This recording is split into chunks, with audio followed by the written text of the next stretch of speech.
Het is die 17 oktober de dag dat Jos Tiede regie dwaanstil van de nieuwe vrouwtour van DJ Armin van Buuren. Ja, die hij dat ook al op het inhuldigingsconcert van het Koninklijk Peer.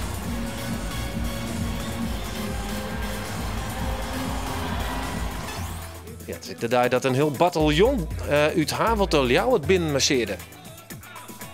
1, 2, 3, 4, 2, 3, 5, 2, 3, 5. Sorry sir, what was that you said?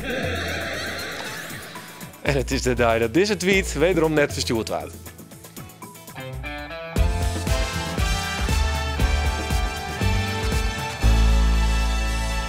Ja, goeien en welkom bij Bient. Maar Steven Sterk stap ik aanst de verhaal van de Frieske Fiskestruien. Dat is een hele rieke skiertnis, zit erachter en een heel soort mooi verhaal. En Albert Jensma die skarrelde bij het spoordeel en kwam uit in Kiesteziel. Maar mijn heideman ben ik gekomen en mijn broer toen.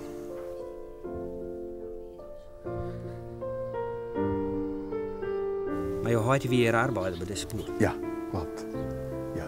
En je hebt je een hele leven hier bij deze boer zitten? Ja, dat klopt. Friezen die vindt oeral op een vraat. Rond 15.000 emigreerden na de Tweede Wereldoorlog naar Canada. En dat de emoties oer het heideloon en de onwennigens nog altijd een sterk binnen, dat vernam acteur Frederik Smink de aankomende weekend. Want na het succes van het theaterstuk De Emigrant hier in Friesland ging hij met het zelfskip naar Canada. Daar speelde hij nog een keer voor een zeelvol echte immigranten. Die is die kamer waarom en nou zitten bij mij hier aan tafel in Bient. Ja, dat is krek al even te geniezen, hè, omdat hij een filmpje. Dat blijft mooi, hè? Ja, dat blijft mooi. That's Army, wat doe je daar ja. Ik zeg Vijf van der Meer daar een beetje in wist, die dan Beert Boeler spelen. Zo liep het correct. Okay. Of hier dat een van die soldaten. Die. Nou ja, we hebben in ieder geval wel laken. Dat heeft toch direct een soort in Canada? Ja, een griezelijke optimistische tocht eraan. Dus een soort laken. En ik een beetje relativeerd door de dingen die we er al gedaan. Want ja, als dat dan onkost, je vliegen erheen. We gingen maar, ja, we zouden maar de trein naar Schiphol.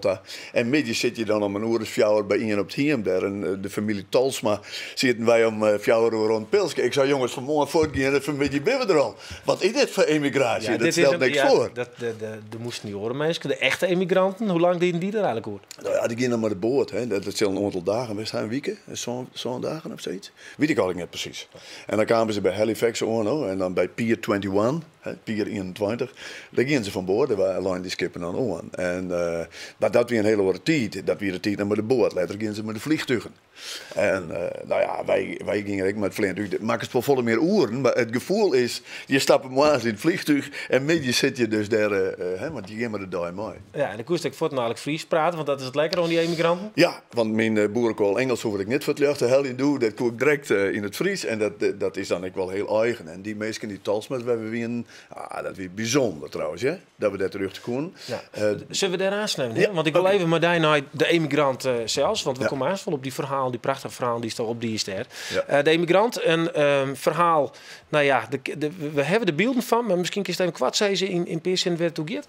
De emigrant gaat over Siepel de Haas, een man die in de 60 jaren, begin 60 jaren naar Canada emigreerd is om een bepaalde reden, die erheen ging. Hij is om een bepaalde reden ik nooit weer waarom wist. En nou nooit versterkt van zijn vrouw, gaat hij weer waarom. En dan confronteert er hem met de verhaal in Friesland. En dan komen een aantal dingen uit het lucht die hij niet wist. En dan kiest er uiteindelijk voor Canada, om dat te blijven. Oké. Zullen we even zien hoe dat eruit ziet? Mijn hele leven nog weinig. Maar ik blijf je. Ja. Ik maak er net weer heen. Nee. Mijn plek is je. Bedij. Ik ga eens mij in de steek laten. Maar daar net denken. Het is goed om naar huis te gaan. Ja. Ik ga 50 jaar uit van huis weg. Nou, ik ben er. Yes, ik ben er. Ja, al een dikke man trouwens. Van alles al beleefd. Beus en boordreisjes, visite is mijn koffie en thee. Ja, ik ben nog net zo'n toneelman, maar ik heb al nooit zo'n hier verloofdspel geweest. Nou, net onaardig. En keertje rijden, hè, man. Ik had er zuiver maar druk mee. Hoe gaat het in Amerika? Canada. Dat zei ik, ja, Canada. Had er de zaken daar wat voor elkaar? Wil het er wat borkje? Of weer er nog weer bij een oorontwerk, want dan hier je beter blijven kennen. Dat hier dan beter was. Ja, Freek, ja, dat zit er zelf ook om te krijgen. Ik kies er net zo vaak jongen. Dus, Hoe is het om te zien? Ja, nou, sommige dingen vind ik wel aardig. En andere dingen denk ik, ik heb die stem daar net goed. Vind ik dan wat minder goed en dat Maar soort dingen. dit liep het mij. Dit is echt typisch. Nou, volgens mij een beetje typisch Fries. Ingeert voort. Ja. Die doet een reis, die doet iets anders en die komt weer om en dan krijg je dat soort vragen. Ja, en de hier in die laatste scène, zoals dan dan speel ik even mijn broer, mijn oudere broer, die zei mij, die shot mij na 50 jaar weer om. En die zei dan van, hoe ligt het daar, jongen? Is dat de boven het vallenkoor? Of weer er direct al bij in de oor aan het werk? En dan hier je beter blauw kennen. En diezelfde broer, het mij hield het in het paard zitten. Diezelfde broer, die zorgde ervoor dat hij op de plaats kwam. Hij weer de oosten. We wilden net echt boer wieën, waar het toch bombardeerd om boer te wezen. En dat had mij ook griezelig dwars zitten. Daardoor miste ik als Siebel de Haas mijn perspectief in Friesland. Geen perspectief op een plaats waar het zo graag borkje was. Hij wie een op en top boer. En toen dacht er bij hemzelf, ik ging niet langer bij mijn broer ontwerken op een plaats, want hij ergerde hem rot erom. En hier, dan zijn er daarna, dan vlok ik mijn broer, ik stief daar. Dan gaat het niet. Ja? Ja, want dit zag je dus uiteindelijk ik in Canada, maar het boppentitels in, want ze zijn net al eerst zo goed meer in het Fries. Nee. Hoe reageren die emigranten op deze scène? Nou, ze vinden me roeg. Ze vinden me roeg, maar ik moet eerlijk zeggen, ik heb het hele stuk terug geweest om alle vlokwoorden eruit te halen. Want Romke Toer Herkennen ze dit? Herkennen ze dit? Dat ze dan weer even weer omkomen en dat het toch een beetje... Nou, hier is niet specifiek op praat dat ze dit herkennen, maar wel dat ze weer om zijn. Maar de meesten die ik trof, die zeiden, ik zei, hey joh, waar is weer om wist? Vreeg ik dan, jongen, wat 26 keer en dat soort dingen weer. Ja, vanzelfs, Sint-Wurg samen. Maar de vragen die hem stelt variëren. Wat doch ik, waarom ben ik voortgang, waar ben ik eigenlijk? Ja. Waar mag ik voor kiezen kam die ik... Nou, Roelof, het was zo dat in het lijst van het toneelstuk, dan werd die vraag specifiek gesteld. Van waar jij nou thuis en waar jij nou bij? En dan werd het heel stil in de cel. Van hoeveel je nou als je bent? Wat bist je eigenlijk in Friesland als je dan bent? En dan zeg ik dat ik uiteindelijk een toerist hier ben. Maar ik zeg ik dagelijks van Canada, dat ik daaruit van huis ben. En wij maken dan kiezen, wij jerken me bij. En dan wordt het heel stil in die Canadese cel. En dan zitten de man en de vrouw Hansje. Ja. En zei ze dat dan echt naar de tijdje? Nou, daarover praat ze dan niet direct. Nee, dan zeggen ze, nou mooi hè? Ja, nee, duidelijk. Ja, zij is het ik wel een beetje... Ja, bij mij wie het vanzelf wel oors, maar nou ja, en ja, het aardige is dat ze haar zelf er wel heel wat in herkennen. Ik wil in de figuur die ik dan speel. Dus, maar nou niet specifiek dat ze zeggen van, ja, bij mij is ik zijn verrekte broer of zo. Dat weet net. Maar de leefde van Friesland is er nog wel, want hij heeft zelf beelden maken. Ja. En dan, ja, dat is prachtig. Dan zie je zo op een gegeven moment. Theo Smedes zet dat maken. Ja. Zullen we eens even? Ja.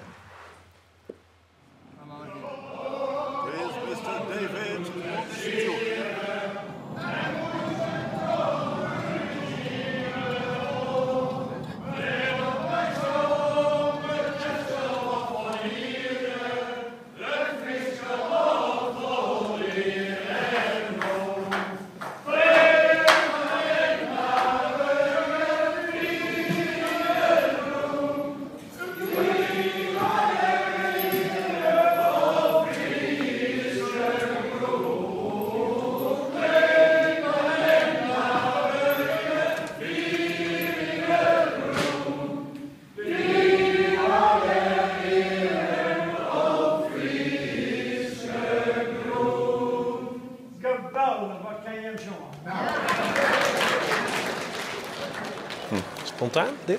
Ja, dit is spontaan. Dat is er net? Nee. Dit is een van de meesten die daar naar voren sprongen. En die zei, meesten, wat ik je mis is het Fries volkslied. Zeg het maar ook eens, jongen. Ja, wat erom bro. En dan begint wie ook een dirigent en die begint al te zwaaien met de hand. En dan gaat het. En wat betekent dat voor jou, dat dit los kan? Ja, ik keer dit op afstand. Ik keer dat in de klok. Maar krijg je dan een piekenvel? Want dat hier? Nee, dat hier ik net. Nee, ik denk, dit ben Friesen om Utens, die doen dat ik. Als je in Utrecht bent te spelen of ergens anders, dan doen ze dat ik. Dan ben je Friesker als de Friesen. Ja, de mensen die binnen wel ook van het Frieske dat maar net verlengen. En zo wat ze binnen haast feller op als de provincie woeders te krek al zei ze. Ja, nou ja, dit Frieske volk, dat is er net zo wacht op. Hè? Als er een scène of een ontmoeting daar eruit pikken kist nog, hè? Welke is dat? Wat denk je dan wel eens een nieuwe bed? Nou, dat we een scène in Nederland, moet ik eerlijk zeggen. Een man die nooit bij me kwam. En van mij stier, dat we in de Stadslandskerken in Driels. En van mij stier en alleen maar goel en niks is ik hoor. En doe hou erop en doe te goel en dan zei er, dit is mijn verhaal, zei er. Ja. En dat, in Canada heb ik alleen maar ooggetuigenverslagen gehad van oren. Dat ze zijn bij die bepaalde scènes, horen ze elkaar bij de haan beet, het de vrouw de boest ook in de haan en dat soort dingen meer. Ja. Dus, maar men zwijt het dan over, wel dat net merken laten. Maar dat wordt snuten en die en ja. Ach, het voelde erin als een preek in Noorderling. Canada, ja, dit. En het aardigste compliment weer wat wij kregen, Theo en ik. Dat ze zijn van, of tenminste dat mensen zijn van als speler, zijn ze van, ben je nou in Canada al lang of kom je er zo eens bij? En dat vond ik wel mooi, want ze vonden het accent wat ik broekte, dat vonden ze wel heel erg bij de emigrantpost. Maar het in je van Harren wijzen, snap je wel? Nou, de gist trek weer in. Ja, maar Mike gaat direct in. Dat proberen. De praat van hoor ik even hoe verder. Frederik Tiegendank voor uw mooi verhaal. Graag succes. Ja, aan praat ik aan deze tafel mooi een fanatieke breidster en ik een hele fanatieke cultuurkenner, Steven Sterk. En dat geven we toe hoe de geschiedenis van Frieske viskestruien ha. Nou zorgen we naar deel 4 in de regen hoe de spoorlijnen Ljouwert Haas.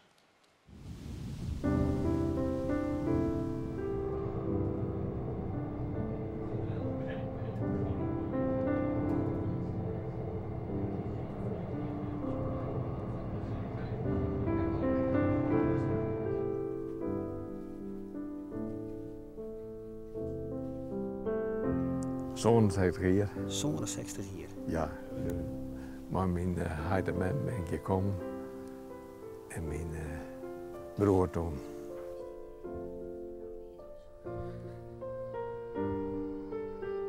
Maar je hoort weer arbeider bij deze boer. Ja, klopt.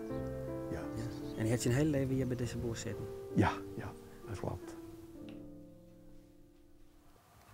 Ze kwam uit Drenthe voort en daar werd helemaal iets. En dit weer wel een redelijk groot bedrijf van die tijd. Het zijn 40 keer, denk ik. En nu winnen je heute meer en jou hier nog? Ja. Hoe oud binnen zij? 80 en 93 jaar.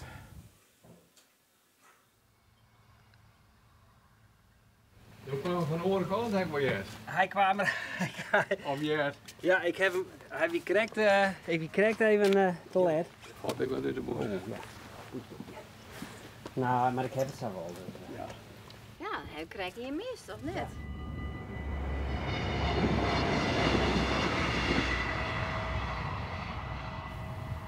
Heb je hier wel eens ongemakken mooi maken of zo? Nou, helaas zelfmoorden, hè? Ja? Zelfmoorden, ja. Hier, ik ben overweg, zelfmoorden. Meerdere keren. Ja? Meerdere keren, ja. Dat zijn vreselijke zaken. Ja. Zoveel tijd dan sliepen ze de rails ik, nou, dan maken ze ze glad. En dan is het hier wel een aardig kabaal, ja. Maar dat gebeurt misschien, nou... in zoveel hier, 4 misschien. Ik heb geen idee van ja, hoe vol dat is, maar... Vroeger maar die wachtposten, daar kon ik mij dan ik wel heen en hier moet wel kennis hoor. Maar wat voor wachtposten? Die werken die daar ons voorstellen. Wat dient het dan voor wennings? Zogenaamde wachtposten die hier een functie gewoon vroeger denk ik bij het spoor. Maar ik kan net exact zeggen wat ik weet niet wat in verdiepen. Ja, wachtpost, ja, dat jij dan en dan neem je het gewoon over. Nou. Ik vreeg je het Lolke Visser van Haas, dat juster wie. Ze hadden ook nummers, een heel groot nummers stonden Er erop. waren hier zijn nummers. Ja, alles had met spoornummers. Het was een hele nummermaatschappij. Nou, dus ze stonden hier verderop en hier stond vlakbij stond ook één. Was pas 5, die stond hier vlak bij ons. En 6 was daar bij de overweg. Nou, 7 was bij Kiersterstiel. Ja. De man die bij het spoor werkte. Nou, dus die woonde in zijn huisje. Ja. Ook bij een brugje of bij een overweg, daar stonden die huisjes meestal. En op laatst uit het spoor er wel vanaf. Kregen ze stations, Franeker moest plat, Drongenriet moest plat, dat was ook zo zonde, die mooie stations allemaal. Alles ging tegen de vlakte. Dat komt er niet aan.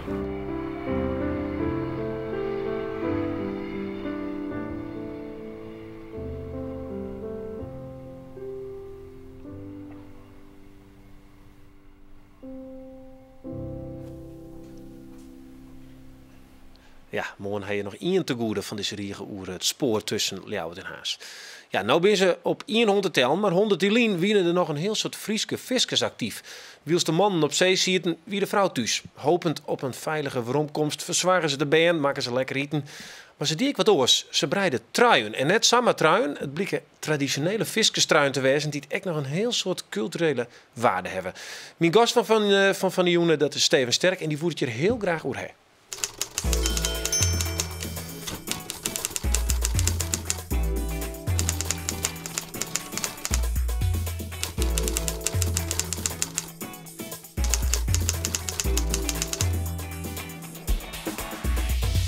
Ja, het zal de meesten opvallen wezen, Steven. We hebben een prachtige trui, een echte fiskerstrui. Ja, van Prinses Moddergat. Ja, waar ben je net al in? Mevrouw Trix de Waal is er ook bij.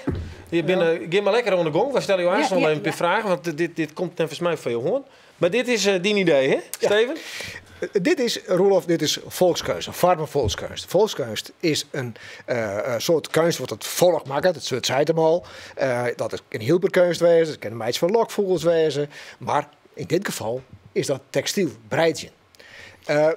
Volkskunst is bij u net populair, want het Fries Museum heeft in het depot, dat just net in het museum, als het er nog is.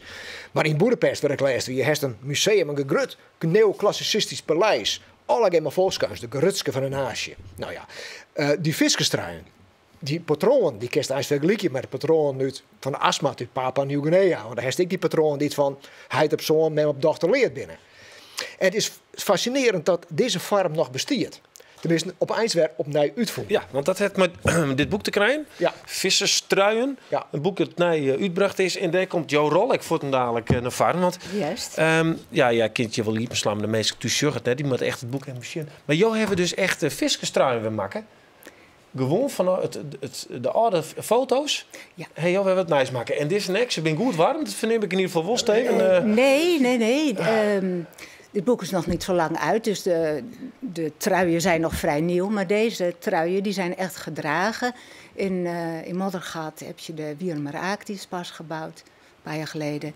En de vrouwen daar hebben nog naar een oud patroon, hebben ze voor de bemanning een trui gebreid. En voor de gelegenheid mogen jullie dus nu die truien breien. Lekker warm. Kun je maar uitlezen hoe dat zie je het maar, die viskerstruien? Want het schijnt dat er bij elk dorp, elk visserstad het een bepaalde trui. Die zorgen er oors uit. Maar wat is dan bijvoorbeeld het verschil? Kun je dat uitlezen?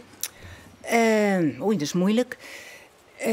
De gesloten gemeenschappen en gemeenschappen met een klederdracht, zoals Urk en Volendam, die hadden een trui op een gegeven moment en die bleven ze ook zo dragen. En men trouwde ook meer binnen het dorp. Ik zit meer naar hoe je van de uiterkant of van de boetenkant schenkt in. Dit zijn balletjes. Precies. Staan die dit bij Prinses Moddergat? Nee, dat dachten we eerst, maar het zijn veel meer dorpen of plaatsen die dat ook hebben. Maar wij zien het dan je hebt patroon. Juist, precies. Kan ik. Ja, dat wordt heel dreig, maar misschien kun je het uitlezen. Ja, nou, zoals deze hier zit een streepje zit erin en een kabeltje, voor wie dat weet. Net zoiets als Ierse truien. Maar hier heb je, zoals inderdaad in die Papua-kunst, heb je die mooie ruitmotieven. Van wie is die trui? Dit is een trui van Moddergat. Oh, dat is Moddergat. En die van u is ik Moddergat? Dat is ook Moddergat. Okay. Want er werd ook in elkaar omgetrouwd. Iemand uit Wierum die trouwde met een vrouw uit Moddergat. Wat voor trui kreeg je dan? Ja, zoiets dus. Hè? Okay. Dan denk ik dat de vrouw haar patroon meenam. Want die had het van haar moeder geleerd. En ging daar dus mee aan het breien. Of geen verste patroon? gewoon. Dus net dat wie beslist Moddergat en dat wie beslist Wierum. Dat kon ik variëren. Je hebt wel gewoontes. Wierum en Moddergat, het lijkt toch wel veel op elkaar. Die hebben hier die ruit, het ruitmotief, het godsoog. En juist zo heet dat. Ja, dan God, of eigenlijk de vrouw ook. Dat de man ook op zee dacht van, oh ja, ze kijkt naar me, ze is bij me. En, maar je hebt ook modellen. En dat is bijvoorbeeld in Harlingen heb je horizontale banen. Oh, er geen godsoog in? Nee, die gaan gewoon... En wordt het nog breiden in Wierum, traditioneel, toch vrouwje? Of business model? Eigenlijk niet. Echt zo de gewoonte, de traditie, nee, dat is afgelopen. Ja. Ik wil maar jou naar een slot aan, want je bent on the gong, maar de tijd zit er spieter nog op. Het is zo dat je iets wie het zijn, want dan verdronken worden als een zeeman. Hè? Dan konden ze hem waarom vinden aan dit spel. Hadden wij hier nou mooi op stap gaan, hè, Joen, Steven en ik. Ja. En we komen net met thuis en we lezen bedaar ergens in de sleert. Waar weet dan dat dit uit Moddergat komt?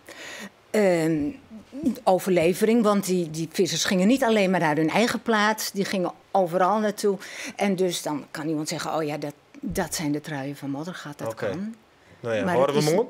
We horen hem zeker om, maar de kroeg in ik, maar we stemmen om maar op, ja, dat is maar wel. Ja, dat doen we maar wel. Nou, Tieren, want dit weer even een mooi stukje. Het boek is te krijgen, Steven, hè? Ik ben gewoon in de boekhandel, prachtig boek, en het is antropologisch, nieuwsgierig om te hebben. En ik hoop dat alle soort Friese vrouwen weer die mooie truien breidt zien. Oké, laten we daarop hopen. Dit wie bent, zorg op onze Facebook-site voor meer informatie. En voor nou nog een hele nog verder.